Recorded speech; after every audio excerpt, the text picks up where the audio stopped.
We live in an age of deep understanding about our universe. From asteroids within the solar system to galaxies at the edge of space, we've seen glimpses of the cosmos our ancestors would have found hard to believe.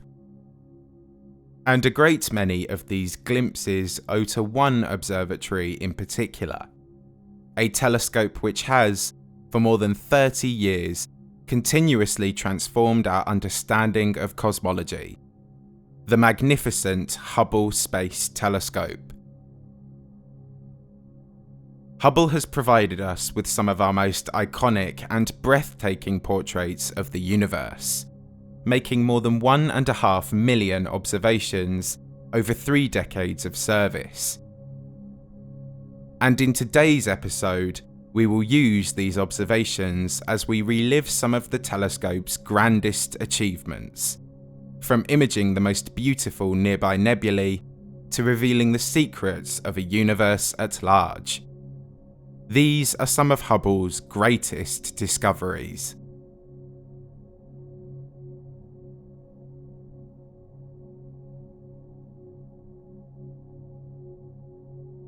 The Hubble Telescope is a bus-sized satellite, which launched into space aboard the Space Shuttle Discovery in 1990. Rising high above Earth's atmosphere, it is able to study our universe in crystal-clear resolution, unhampered by atmospheric disturbances and absorption which constrains the potential of ground-based telescopes. Hubble resides in a low Earth orbit and faces outwards towards space, studying the universe predominantly in the visible and ultraviolet wavelengths, but various upgrades over the years have broadened this capacity to the near-infrared.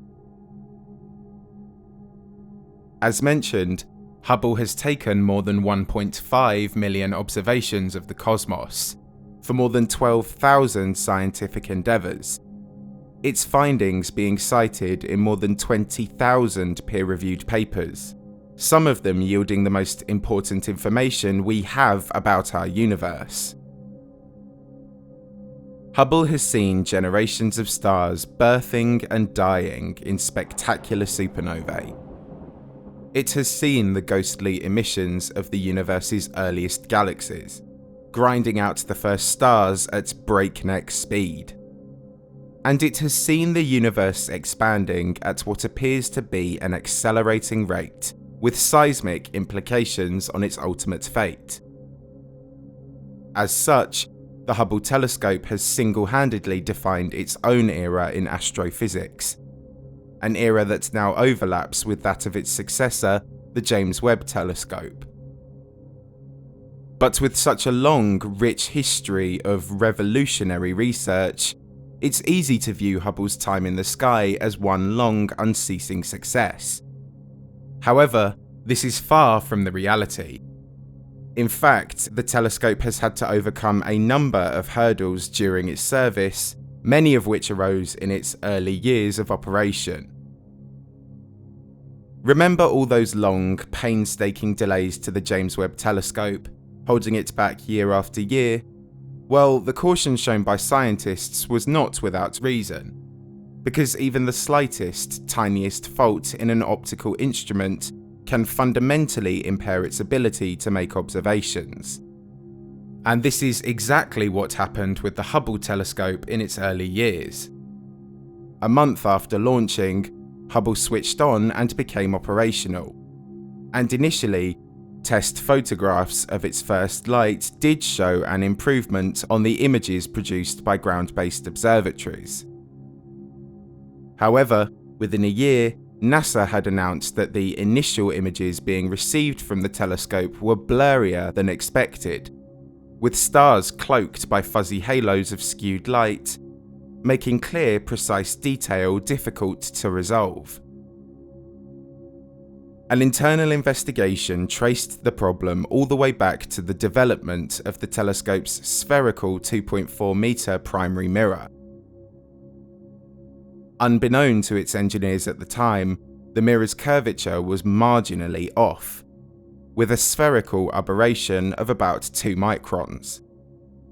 While this deviation equated to only about a 50th of the width of a human hair, the mirror was left unbalanced and improperly calibrated for the optical instruments using its light, particularly the wide-field planetary camera, intended to be Hubble's workhorse camera unit. With such fine margins impairing the observatory to such a degree, you can see why scientists were keen to take their time to make sure they got the James Webb Telescope right. The Webb telescope's position in an orbital zone trailing the Earth makes it effectively impossible to reach the telescope for repairs now it has been deployed. However, the Hubble telescope's low Earth orbit did place it within reach of humanity, and thus NASA scrambled to assemble a servicing mission aimed at salvaging their flailing vision for a pioneering space-based observatory. In the meantime, however, despite the shortcomings of the optical instruments, Hubble remained an unrivaled tool for cataloguing and measuring the distances to the brightest extragalactic stars. Cepheid variable stars are volatile stars that pulsate radially on periodic timescales, causing them to vary in size and luminosity on a well-defined basis that can be used as a cosmic benchmark for constraining the distance. This was the same technique used by Mount Wilson astronomer Edwin Hubble, who used Cepheid variable stars to prove beyond reasonable doubt that the so-called Andromeda Nebula was actually an independent spiral galaxy lying at least 1 million light-years beyond the Milky Way. And in mid-1993, Hubble's namesake telescope used this method to precisely measure the distance of another nearby spiral galaxy, Messier 81. Previously, scientists couldn't agree on whether this galaxy was 4 million light-years away or 18 million, as no reliable method could yield precise results. But the Hubble telescope was able to identify Cepheid variable stars in M81, accurately measuring its distance to be somewhere in the region of 11 million light-years from Earth. And in doing so, scientists took a major step towards determining the age of the universe. In fact, it was Edwin Hubble himself who demonstrated that a linear relationship exists between a galaxy's distance and the speed at which it appears to be moving away from the Earth. This recession is due to the universe's expansion pushing galaxies apart, and thus, if we know how far a galaxy is from Earth precisely, we can compare that to how fast it appears to be receding to accurately constrain an estimate for the Hubble constant, which the telescope found to be around 73 km per second per megaparsec. And finally, armed with their first precise estimate, scientists were able to extrapolate this expansion backwards to a point where they could go no further, deriving an estimate for the age of the universe as around 13.5 billion years. This placed a firm marker in the sand amid an ongoing debate over whether the universe was 10 or 20 billion years old. And this precise age of 13.8 billion years is a figure that has been rigorously reaffirmed by independent experiments ever since.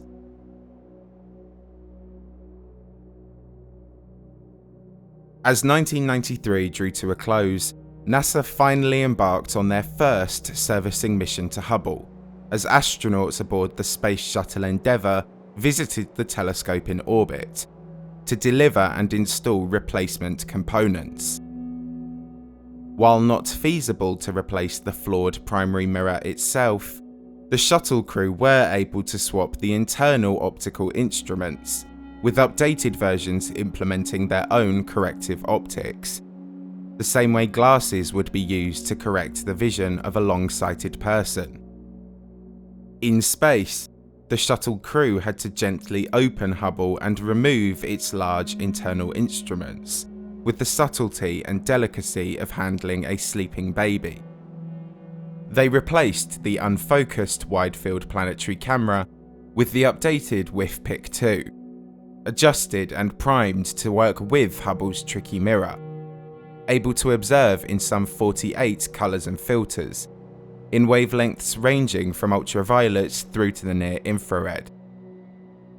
They also installed the CoStar instrument, which further corrected the telescope's optics, bringing an entirely new level of detail into focus.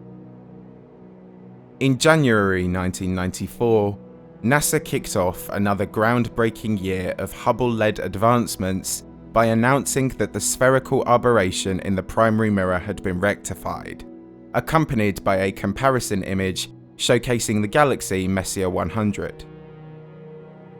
As you can see, the WIF-PIC 2 revealed a landslide of sophisticated, new intrinsic detail within the galaxy. And at last, Hubble was finally set to deliver on its promised glimpse of the clear, unfiltered universe. And with its equally enhanced capacity to take spectroscopic measurements, humanity set its sights on a new target: the heart of the giant elliptical galaxy, Messier 87. M87 is an enormous, ancient titan of a galaxy, lying around 50 million light-years from Earth at the heart of the Virgo cluster. It is one of the most substantive and studied galaxies outside of our local group, with its glittery, golden halo of starlight enticing the eyes of astronomers since the 18th century. But what really got scientists intrigued in this object was not its starry halo, but rather a long, finger-like stream of matter appearing to stem from the object's bright core. The stream was first described in 1918 by Mount Hamilton astronomer Heber Curtis, who noted the stream of ejecta long before we realised that M87 was a separate galaxy. But the mystery deepened in the mid-20th century when newly emerging radio surveys found the stream to be radio loud. M87's jet is one of the most luminous extragalactic radio sources, sparking a debate over what could be occurring within the galaxy's nucleus to drive it. One outlandish explanation was that a supermassive black hole may be lurking at the heart of the galaxy. But back then, black holes were still a wildly theoretical and mathematical notion, with little practical application. But with its broadened, sensitive new array of spectroscopic instruments, Hubble closed the case in 1994, identifying multiple, overlapping lines of evidence for the monstrous black hole. At the heart of this elliptical galaxy, Hubble found evidence for a spiral structure in the spectral data, one which propagates at unfathomable speeds. On one side, matter seems to be moving towards the Earth, with its emissions blue-shifted as wave patterns are compressed. Whereas, on the other side, emissions appear red-shifted as the matter moves away from the Earth, elongating the wave patterns. Both sides at the same speed, but in opposite directions. And this is how we determined that the spiral object is actually an accretion disk of a supermassive black hole the size of the entire solar system, which Hubble estimated to be at least 3 billion times the mass of the Sun.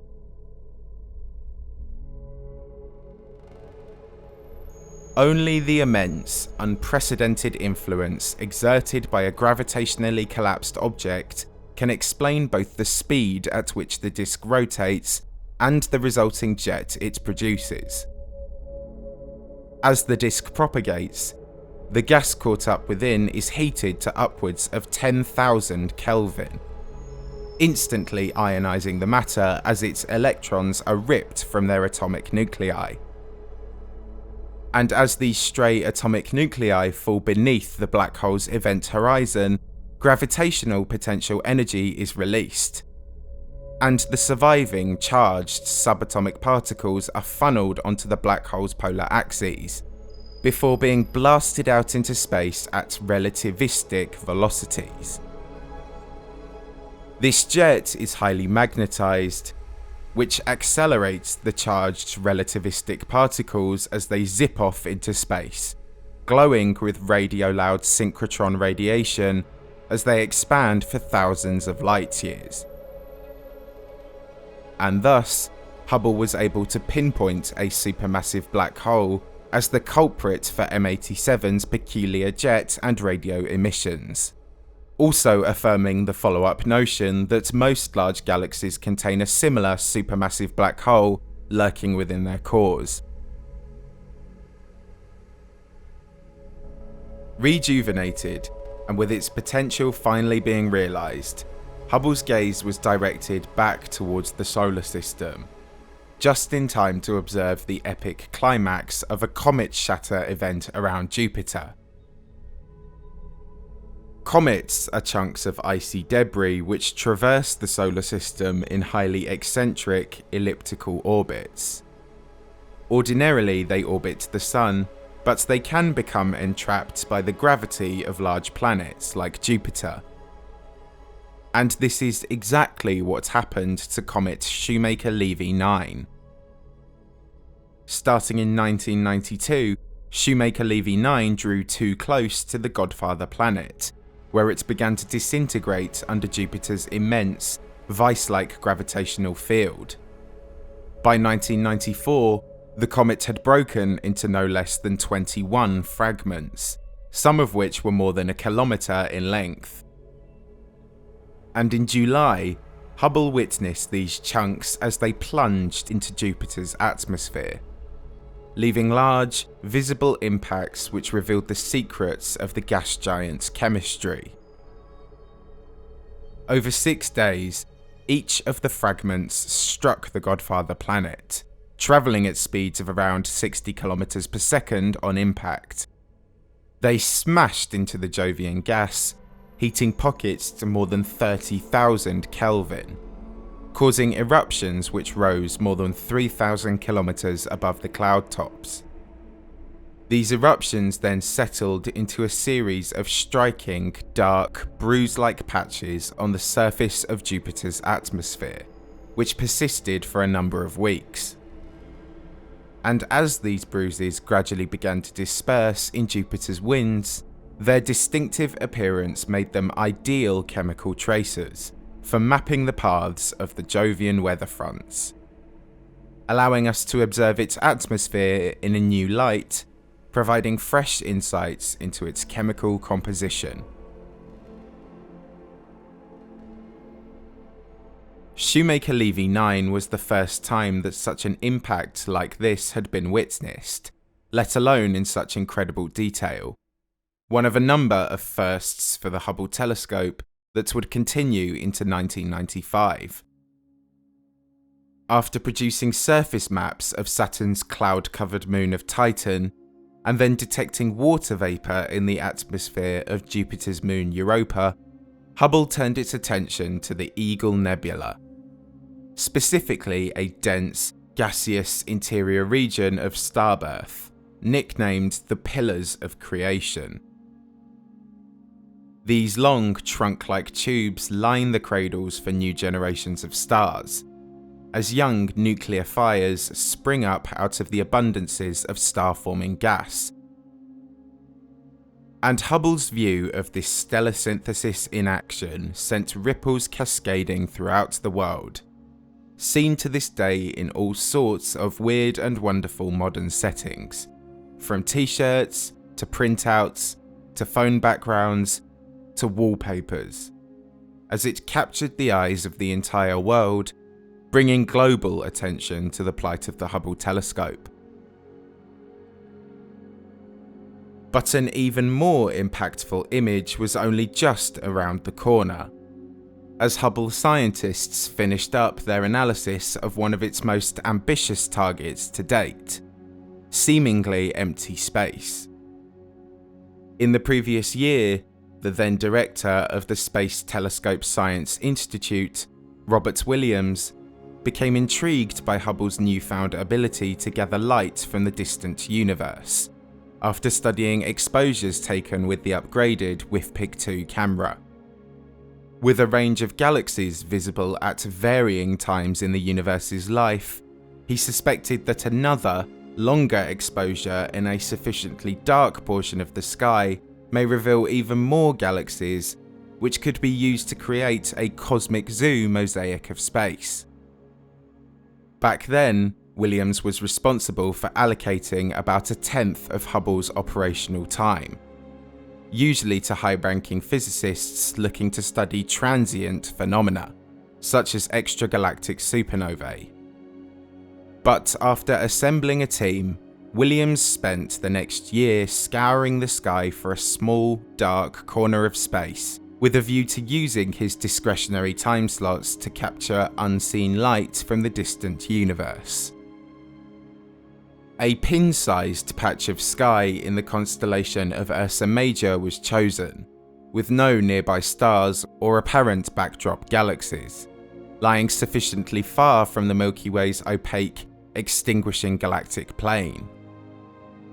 And over 10 consecutive days in December 1995, the Hubble Telescope made 342 observations of the region, collecting light in a range of wavelengths photon by photon. If nothing was found, it would have been an embarrassing waste of Hubble's already precious operational time. But in early 1996, the observations were assembled and released to the public, and the world saw the Hubble Deep Field. This through-the-keyhole mosaic of deep space is a journey to the edge of the visible universe, capturing a timeline of more than 3,000 galaxies at almost every evolutionary stage, dating back more than 10 billion years. Of all the millions of incredible, jaw-dropping Hubble images, if we had to pick one as being the most significant and most groundbreaking, it would probably be this one.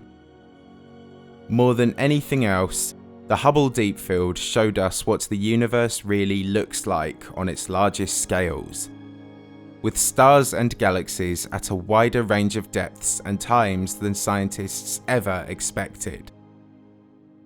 And what makes this image even harder to comprehend is that this tiny section of the sky is just one tile across a night sky expanse containing more than 10 million, each providing their own account of the universe's evolutionary history through the keyhole. In the following year, a follow-up deep field image was taken in a disparate section of the sky to ensure the original was a true representation of the cosmic scale, and the results of the Hubble Deep Field South were much the same. During this time, in February 1997, Hubble received its second servicing upgrade, as a 7-member crew aboard the Space Shuttle Discovery installed a set of new optical and spectroscopic instruments, including a new infrared camera. These enhancements broadened Hubble's capacity to take high-resolution images of the distant universe, whose emissions have been shifted most prominently into the infrared bands. And with the greatest range of cosmic distances now unlocked, scientists set about attempting to measure the universe's rate of expansion over time. As we mentioned, Hubble had some years earlier estimated the Hubble constant to be around 73 kilometers per second per megaparsec. But over the longest time scales, we actually expect this constant to have varied according to the size and density of the universe. At the time of the deep field images, scientists expected to find the Hubble constant decelerating, on the road to stopping altogether, as would be the expected behaviour in a universe dominated by gravity. But instead, in 1998, two teams of scientists using the Hubble Telescope to probe the farthest supernovae found evidence for the opposite. In the more recent half of its life, the universe's expansion appears to have accelerated, in fact. And thus we were able to conclude that there must be something more than gravity out there, acting upon the cosmos and accelerating its growth. This revelation transformed cosmology, as Hubble had stumbled upon preliminary evidence for dark energy, a mysterious anti-gravity-like force stretching the universe apart like a rubber band, the likes of which now makes up an immutable part of the science we teach in textbooks. As the 90s drew to a close, the sun set on an extraordinary decade of Hubble-led revelations which changed the world. However, just before the turn of the 2000s, Hubble had to be switched to safe mode, following a number of critical instrument failures, effectively putting the telescope on standby with its solar panels facing the sun. Only another servicing mission to Hubble could rectify these flaws, one which was already in planning as a general maintenance mission, but suddenly became a rescue mission. Servicing Mission 3 was split into two separate launches as a result, one to salvage the telescope and replace its critical instruments, and another at a later date to perform non-essential upgrades. The first leg of this initiative, SM-3A, took place over 9 days in December 1999. Astronauts serviced Hubble's batteries and fitted it with 6 new, fresh gyroscopes, as well as a new, more efficient computer unit. These repairs restored Hubble to a functional state, bringing it out of safe mode and resuming its research. And with Part 2 of the servicing mission set for 2002, Hubble reopened its eye to usher in another decade it would come to define. Hubble spent the early years of the new millennium focusing its eye on extrasolar planets, worlds orbiting stars other than our Sun. Its first stop was to the Orion Nebula, to capture star systems like the Solar System in their infancy. In 2001, Hubble snapped the first direct visual evidence of Proplids, a proto-planetary disk of dust and gas surrounding a new star that has only just begun to shine.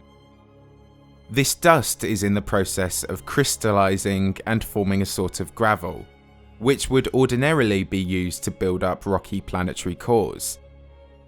However, the Orion Nebula is a star-birthing factory, brimming with blistering, ionizing stellar wind. And so, for new stars in the Orion Nebula, their proplids will probably stop short of forming any significant planetary systems, as dust is irradiated and driven away.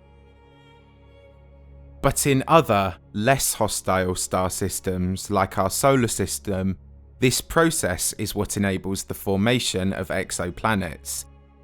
From Earth-like water worlds to massive godfather gas giants.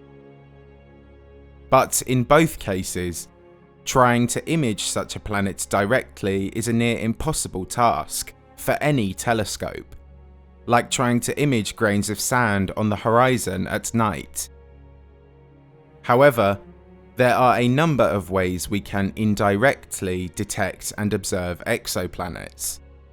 The main one being by waiting for said planet to pass in front of its parent star relative to the Earth, causing a dimming in its emissions.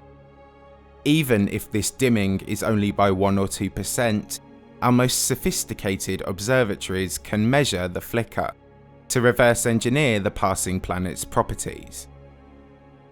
But Hubble's freshly sharpened instruments were able to take this a step further, collecting the starlight passing through a transiting exoplanet's atmosphere, to deduce its chemical composition. Osiris is a large, Jupiter-like gas giant lying 150 light-years from Earth in the constellation of Pegasus.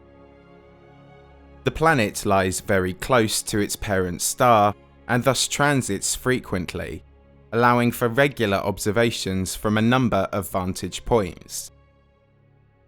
And in late 2001, scientists used this transit data to identify traces of sodium in Osiris's atmosphere. While the discovery itself was of little significance, it demonstrated that particularly sensitive observatories could be used to probe exoplanetary atmospheres, a practice that has since become central to NASA's exoplanet hunting initiatives, like the Kepler spacecraft. And in the years since, we've studied thousands of alien atmospheres, a search that is continued to this day by the James Webb Telescope. In the following year, the second phase of the third servicing mission, SM-3B, was carried out by Space Shuttle astronauts who installed a host of new instruments and capabilities into Hubble's mainframe. Among them was the Advanced Camera for Surveys, a new tri-camera instrument 10 times more efficient than the last of Hubble's original instruments it replaced.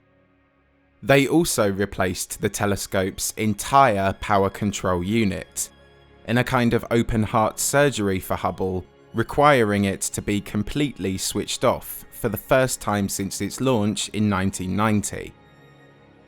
But much like its predecessors, SM-3B was a roaring success, and though a final servicing mission would be needed to rectify all of the aging telescope's issues, Hubble was once again left more capable and versatile than at any point prior.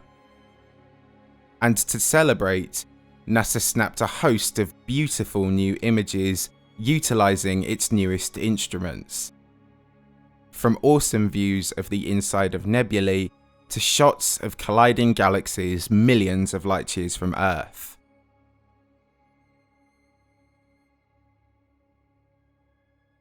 In 2003, a tragedy befell the world which upended NASA's Space Shuttle program, when the shuttle Columbia disintegrated upon re-entry to Earth's atmosphere, killing all 7 crew members on board.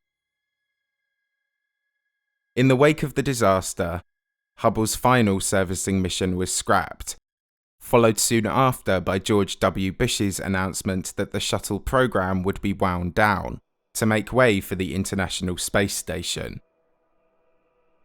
But even in light of its uncertain future, Hubble continued to bedazzle the world. In March 2004, Hubble scientists lightened the mood by releasing the Ultra Deep Field image, another, even deeper exposure of the universe, creating a new cosmic timeline illustrated by more than 10,000 galaxies. Compiled from more than 800 exposures to a spot lying in the constellation of Fornax, the Ultra Deep Field image proved to be an earth-shattering successor to the original Deep Field, as our most complete, all-encapsulating view of the cosmos to that point. It brought galaxies into focus which existed 13 billion years ago, only 800 million years after the birth of the universe, many of which were among the farthest galaxies discovered at the time. But in the years that followed, Hubble's mechanical breakdown continued, notwithstanding its recent servicing mission. While Hubble was still able to carry out scientific research, it was clear that the telescope would once again need repair work in space to keep it at the forefront of human engineering, and thus NASA mulled over reinstating Servicing Mission 4. In the meantime, Hubble turned its attention back to our solar system, continuing its incredible chain of discoveries, this time a little closer to home. In 2005, Hubble imaged our solar system's 9th planet, as it was considered back then, Pluto. And in doing so, its observations revealed 2 new, previously undetected moons around the dwarf planet, some 5,000 times fainter than Pluto itself. These satellites, named Hydra and Nix, have similar dimensions of just over 50 kilometers. A pair of city-sized objects, each smaller than LA, spotted from more than 5 billion kilometers distant.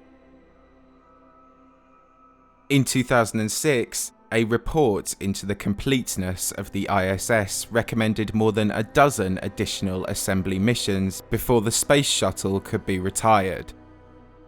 And thus, Hubble's 5th and final servicing mission was reinstated. But it would not take place until 2009, as a stream of new issues plaguing the telescope arose during planning.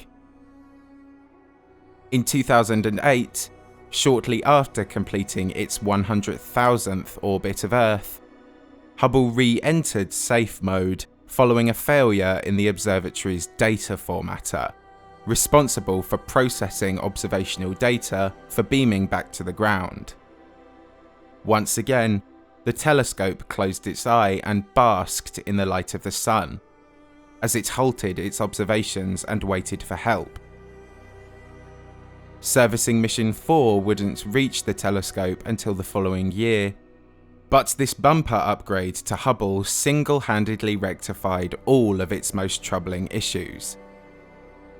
Over a number of days in May 2009, astronauts replaced Hubble's gyroscopes, batteries and its insulation, while repairing and installing new optical instruments.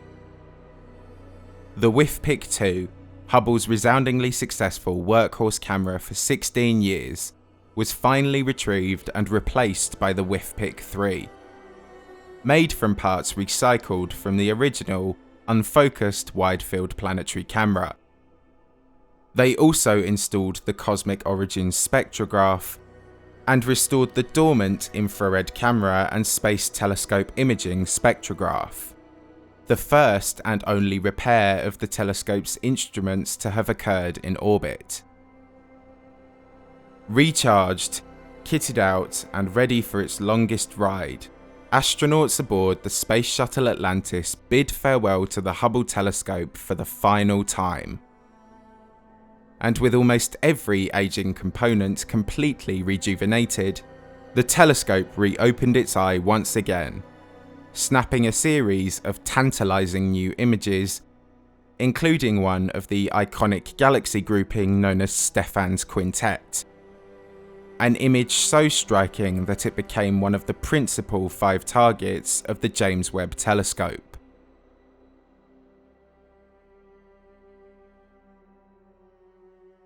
By 2011, Hubble had made its 1 millionth observation, firmly cementing its legacy as one of the most successful scientific endeavours of all time. And in the following year, it illustrated this legacy with a third, even deeper rendition of the deep field image, the extreme deep field, made by compiling almost a decade's worth of observations of a smaller patch of the sky within the ultra-deep field. It revealed more than 5,500 new galaxies, the faintest of which are less than 1/10 billionth of the brightness required by the human eye. And in the decade that has followed, Hubble has continued to image the universe from a variety of viewpoints, as the world eagerly awaited the James Webb Telescope. 2 years on from the extreme deep field, NASA released the first picture from a new deep image program, with the same objective of revealing hidden ancient galaxies, but this time using a different approach.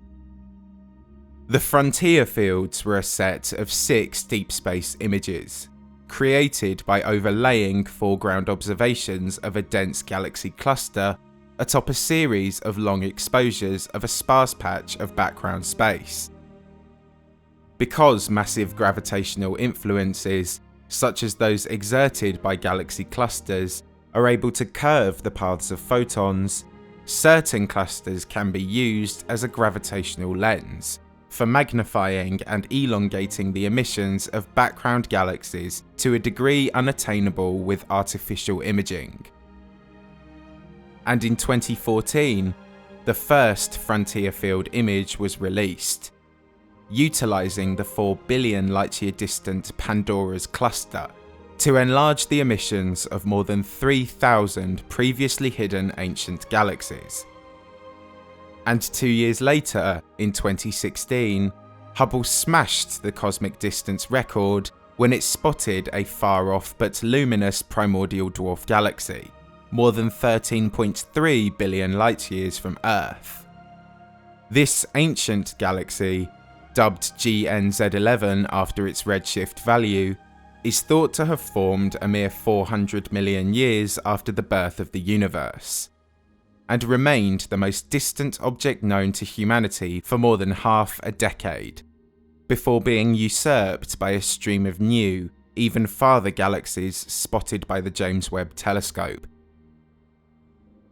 More and more in the decade of the 2020s will we see the magnificent achievements of the Hubble Space Telescope matched and exceeded by the capacities of Webb, whose comprehensive infrared coverage promises a far greater level of detail when studying the farthest corners of space. Nevertheless, Hubble still lies at the forefront of humanity's unending quest to capture a glimpse of the universe.